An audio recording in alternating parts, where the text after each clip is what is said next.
Shalom anak didik ibu semua. Apa kabarnya hari ini? Ibu harap anak didik ibu semua masih tetap dalam keadaan sehat dan masih tetap semangat walaupun harus mengikuti pembelajaran dari rumah. Bertemu kembali bersama saya Ibu Silitonga dalam video pembelajaran pendidikan agama Kristen dan budi pekerti. Dalam video kali ini, kita akan membahas materi dari kelas 9 bab 10 dengan judul Gereja Peduli kepada yang berkebutuhan khusus. Bab 10 ini Ibu akan bagi menjadi 2 kali pertemuan. Untuk pertemuan yang pertama, kamu pelajari materi dalam video ini, kemudian kamu pindahkan ke dalam catatan kamu. Dan untuk pertemuan kedua minggu depannya, maka kamu akan mengerjakan evaluasinya dan dikirimkan ke WA pribadi ibu. Nah, anak didik ibu semua, silakan kamu persiapkan diri kamu dan alat-alat tulis kamu agar bisa mengikuti video pembelajaran kali ini dengan baik. Sebelum kita masuk ke pembahasan materi, kita berdoa terlebih dahulu.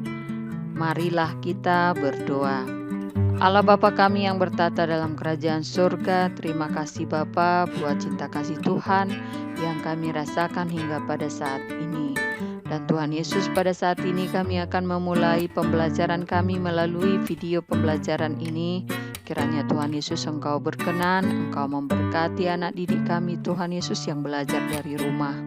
Engkau berkati juga hamba-Mu ini Tuhan Yesus yang memberikan pengajaran kepada anak didik kami. Terima kasih Tuhan Yesus, kami serahkan hidup dan kehidupan kami hanya dalam tangan Tuhan. Di dalam nama anak-Mu Tuhan Yesus kami berdoa dan bersyukur. Amin.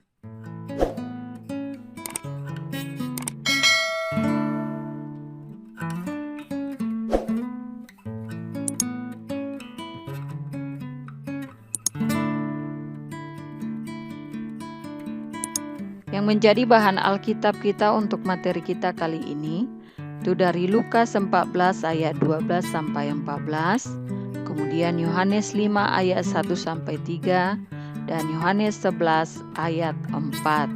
Jadi ibu harap kamu siapkan Alkitabmu dan kamu baca ayat-ayat pendukung dalam materi kita kali ini. Sekarang kita masuk ke pembahasan materi orang berkebutuhan khusus di lingkunganku. Kita lihat dulu seperti apa orang yang berkebutuhan khusus. Orang yang berkebutuhan khusus adalah orang yang mengalami kelainan, penyimpangan, baik fisik, mental, intelektual, sosial, dan emosional dalam proses pertumbuhan dan perkembangan dibandingkan dengan orang lain. Berkebutuhan khusus secara sosial, mereka adalah kelompok yang terpinggirkan. Mereka tidak dapat merasakan dan menikmati hak-hak dasar seperti manusia normal lainnya. Yang berkebutuhan khusus juga sering mengalami diskriminasi berkaitan dengan kesempatan kerja, karena para pemberi kerja menganggap pribadi berkebutuhan khusus sebagai pribadi yang lemah, tidak berdaya, dan tidak punya kompetisi dalam melakukan pekerjaan sesuai dengan standar yang ditetapkan. Oleh karena itu, mereka memerlukan pelayanan pendidikan secara khusus. Ada beberapa macam jenis kebutuhan khusus berdasarkan berbagai studi. Yang paling sering dijumpai di Indonesia adalah sebagai berikut. Yang pertama adalah tunanetra. Ini yang mengalami gangguan penglihatan. Kemudian yang kedua tunarungu, yang mengalami gangguan pendengaran. Yang ketiga tunadaksa, yang mengalami kelainan anggota tubuh dalam hal bergerak. Contoh seperti tangannya tidak bisa bergerak atau tidak memiliki kaki dan lain sebagainya. Kemudian yang keempat tunawicara. Ini adalah yang mengalami gangguan dalam berbicara. Yang kelima tunalaras. Ini yang mengalami gangguan emosi dan perilaku. Contoh seperti anak autis. Kemudian yang keenam, tunagrahita. Ini yang mengalami kelemahan dalam berpikir dan daya tangkap. Beberapa masalah yang dialami orang yang berkebutuhan khusus di tengah keluarga antara lain: 1. Tidak mendapat warisan dari orang tuanya. Kemudian yang kedua, dianggap sebagai noda dalam keluarga. Kemudian yang ketiga, rentan terhadap pembunuhan. Ini banyak sekali kejadian orang-orang yang berkebutuhan khusus itu menjadi korban pembunuhan. Kemudian yang keempat, disia-siakan atau ditelantarkan. Banyak orang tua yang menelantarkan anaknya karena dianggap cacat atau tidak normal. Kemudian yang kelima, dibuang. Ini banyak juga orang tua yang membuang anak, bisa saja ditinggalkan di tengah jalan atau dibuang di tempat sampah dan lain sebagainya. Kemudian yang keenam, dikurung. Jadi orang yang berkebutuhan khusus ini juga sering dikurung karena dianggap ketika dia akan keluar rumah itu akan menjadi beban kepada anggota keluarga, sehingga dia lebih baik dikurung. Kemudian yang ketujuh, orang yang berkebutuhan khusus ini biasanya akan buta huruf, dan banyak sekali yang buta huruf karena tidak mendapatkan pendidikan secara normal. Masalah utama bagi pribadi berkebutuhan khusus biasanya ditunjukkan dengan perilakunya pada saat melakukan aktivitas bersama orang yang tidak berkebutuhan khusus, baik kegiatan fisik, psikis, dan sosial. Seperti ini ada ibu buat contoh, ketika anak yang berkebutuhan khusus akan bermain, dia pasti akan membutuhkan bantuan dan pertolongan orang lain. Jadi yang membedakan dia adalah ketika dia membandingkan dirinya dengan anak yang normal, atau sebaliknya anak yang normal akan membandingkan dirinya dengan orang yang berkebutuhan khusus. Jadi itu adalah masalah utama bagi pribadi yang berkebutuhan khusus. Dia akan menganggap dirinya lain dari anak yang normal. Nah, disinilah tugas kita sebagai gereja.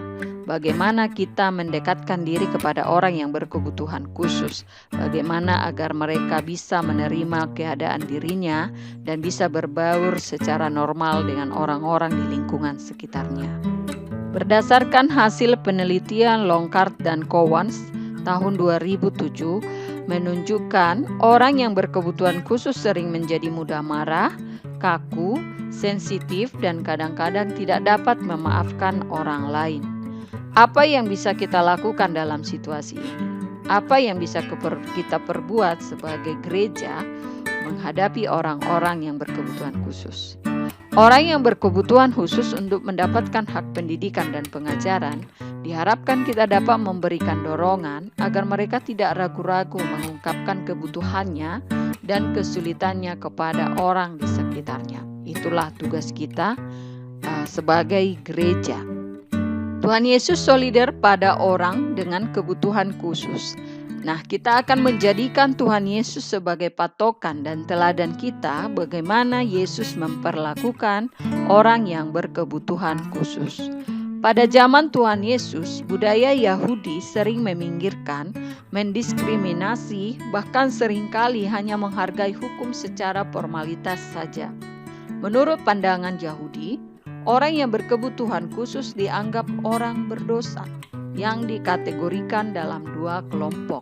Kelompok pertama, orang yang berbuat kesalahan secara publik dan berbuat kriminal. Kelompok kedua, orang yang dianggap rendah seperti orang miskin, buta, lumpuh, orang tuli, orang timpang, orang yang memiliki penyakit lepra, dan lain-lain. Tuhan Yesus menentang semua sikap yang tidak benar dan diskriminasi. Dalam Lukas 14 ayat 12-14 menjelaskan sikap Yesus kepada orang yang berkebutuhan khusus.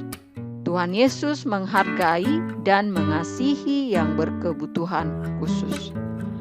Nah, sikap Tuhan Yesus ini membawa pesan kepada kita agar kita menerima, kemudian kita berbelas kasih, dan menghilangkan batas-batas yang dibuat untuk mendiskriminasi orang yang berkebutuhan khusus. Beberapa contoh sikap dan tindakan Tuhan Yesus yang mengasihi dan memulihkan orang yang berkebutuhan khusus. Yang pertama, Yesus menyembuhkan orang lumpuh yang menanti Yesus di kolam Bethesda. Bisa kamu baca dalam Yohanes 5 ayat 1-18. Kemudian Yesus menyembuhkan orang buta sejak lahir. Kamu bisa baca dalam Yohanes pasal 9. Yesus menghidupkan Lazarus. Yohanes 11 ayat 1-44. Contoh tindakan Yesus di atas mendatangkan kontroversi atau kecaman dari orang-orang Farisi. Mereka menganggap Yesus melakukan kesalahan karena melakukannya di hari Sabat. Namun hal itu tidak menjadi penghalang bagi Yesus untuk menunjukkan kasih kepada orang yang berkebutuhan khusus. Tuhan Yesus menunjukkan keteladanan dan kepeduliannya kepada orang-orang berkebutuhan khusus di tengah-tengah realita keadaan yang dialaminya. Jadi ini hanya sebagian kecil dari banyaknya contoh, banyaknya tindakan Yesus kepada orang-orang yang berkebutuhan khusus. Jadi ini Ibu ambil hanya 3 contoh saja sesuai dengan apa yang ada di dalam buku paket kamu. Alternatif apa yang dapat kita lakukan untuk menolong orang yang berkebutuhan khusus? Beberapa tindakan yang disarankan oleh Harold dalam bukunya tahun 2002 supaya kita dapat membimbing maupun mengungkapkan kepedulian kita kepada orang yang berkebutuhan khusus itu sebagai berikut. Yang pertama, tunjukkan perasaan positif. Tunjukkan bahwa kita menyayangi atau mengasihi orang yang berkebutuhan khusus.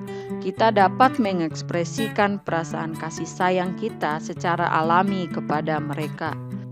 Yang kedua, beradaptasi dengan orang berkebutuhan khusus dan mengikuti keinginannya. Artinya kita harus berinteraksi dengan mereka, kita harus memperhatikan apa yang diminatinya dan apa kebutuhannya. Yang ketiga, berbicara dengan mereka mengenai hal-hal yang menarik baginya. Komunikasi seperti ini membantu mereka mengembangkan kemampuan agar mereka mau berbagi pengalaman, kemudian berbagi pengertian dan berbagi keinginan dan juga berbagi kebutuhan mereka. Yang keempat, memberikan pujian dan pengakuan untuk hal-hal yang dicapai oleh mereka. Artinya di sini kita menunjukkan penerimaan dan kita akan memberi penghargaan melalui pujian kepada mereka tanpa syarat. Sehingga itu akan mengembangkan rasa percaya diri, mengembangkan inisiatif dan keterampilan mereka, baik itu secara praktis maupun sosial. Kemudian yang kelima, berikan arti pada pengalaman yang berkaitan dengan lingkungannya. Artinya di sini bahwa ketika kita memberi penjelasan saat kita berbagi pengalaman, maka hal itu akan menimbulkan perasaan senang dan antusias dalam diri mereka. Nah, jadi ini adalah beberapa alternatif yang bisa kita lakukan. Kamu sebagai gereja bertugas, berkewajiban untuk menolong dan hadir di tengah-tengah orang yang berkebutuhan khusus, dimulai dari lingkungan di sekitarmu. Nah, anak didik ibu semua, demikianlah materi kita untuk bab 10 ini. Untuk pertemuan pertama ini, ibu minta kamu pindahkan ke dalam catatan kamu. Kemudian untuk pertemuan kedua, kita masuk evaluasi. Ibu minta kamu bacalah Matius 9 ayat 27 sampai 34 dan jawablah pertanyaan berikut. Pertanyaan yang pertama, teladan apakah yang kamu temukan dari nats Alkitab tersebut? Kemudian yang kedua, tuliskan jenis kebutuhan khusus apa yang disembuhkan Tuhan Yesus pada nats tersebut. Inilah evaluasi kamu untuk bab 10. Ibu harap kamu kerjakan dan kirimkan ke WA pribadi ibu.